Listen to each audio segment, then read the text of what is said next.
आज mother's day है, लेकिन अगर बच्चों से, खास करके बच्चियों से कहा जाए अपनी माँ को भूल जाओ तो नमस्कार। आज मदर्स डे पे मैं यही बात आपसे कहना चाहती हूँ कि अगर मदर्स डे पर जब हर बच्चा अपनी माँ के लिए कार्ड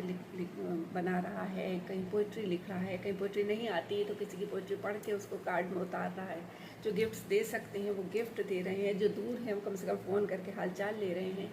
ऐसे में बच्चों से, खास करके बच्चियों से कहा जाए कि अपनी माँ को भूल जाओ तो कैसा लगेगा। लेकिन दुखद ये है कि हमारी परंपरा ने लड़कियों से यही अपेक्षा करी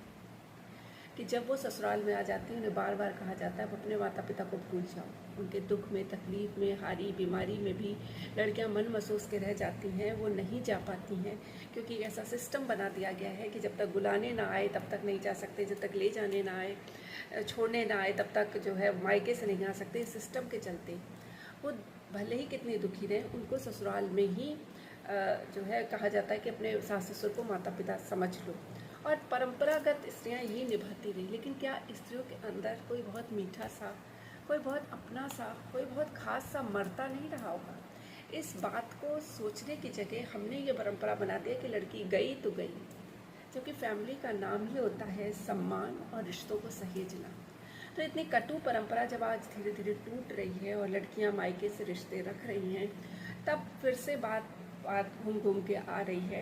कि मायके से ज़्यादा जो रिश्ता करेगा वो ससुराल में बस नहीं पाएगा। उनसे ये सवाल भी पूछा जा सकता है कि जो लड़की जो 24, 25, 26 जिस साल में भी उसकी शादी हुई है, 26 साल तक अपने जन्म देने वाले माता पिता को पालन पोषण करने वाले, बात बात में जिद को पूरी करने वाले, प्यार मनोहार से खाने खिलाने वाले माता पिता को शादी के बाद तुरंत भूल जाती है या धीरे धीरे करके भूलने लगती है, वो ससुराल वालों माता पिता के लिए कैसे अपनी हो सकती है। जब हम किसी इंसान को पत्थर बनाते हैं ना, तो वो एक दिशा में पत्थर नहीं बनता, वो पूर्णतः पत्थर बन जाता है। वो स्त्री अपने सास ससुर की करती तो रहेगी सेवा क्योंकि मजबूर है, विवश है, लेकिन उसके अंदर वो ममत्व भाव ये नहीं आएगा। स्त्रियाँ बात बात पे रोती इसलिए हैं क्योंकि वो उस आंसू से उस इमोशन को सींचना चाहती हैं। दुनिया में कोई भी ऐसा ऑफिस नहीं है जो ये कहे कि तुम्हारी माँ बीमार है लेकिन तुम्हें यहाँ पर काम करना ही पड़ेगा। लोग बहुत तरह की लीव है, सिक लीव है, कैजुअल लीव है, लोग लेके माँ के पास जाते हैं जिन्हें जाना होता है, लेकिन लड़कियों को परंपरा ने इस तरह से बांध दिया कि वो नहीं जा सकती।